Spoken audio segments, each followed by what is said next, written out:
தள்ளுவண்டி கடை தக்காளி சாதம் எப்படி சூப்பரா ரெடி பண்ணலாம்னு பார்க்கலாங்க. ஒன் பாட் ரெசிபியா செஞ்சிருக்கேன், கண்டிப்பா ட்ரை பண்ணி பாருங்க.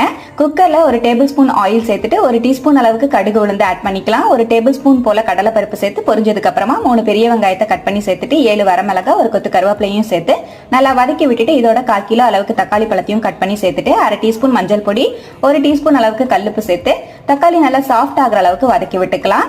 நல்லா வதக்கி விட்டதுக்கு அப்புறமா இதோடவே ஒரு 10 பல்லு பூண்டை நல்லா இடிச்சிட்டு சேர்த்துக்கலாங்க. நல்லா சேர்த்துட்டு நல்லா வதக்கி விட்டுக்குவோம். இதோடவே நம்ம ஊற வச்சிருக்கிற ரைஸையும் சேர்த்துட்டு தேவையான அளவுக்கு தண்ணி ஊத்திக்கலாம். நான் 2 கப் அளவுக்கு ரைஸ் எடுத்திருந்தேன், 4 கப் போல தண்ணி சேர்த்துக்கிட்டேன்.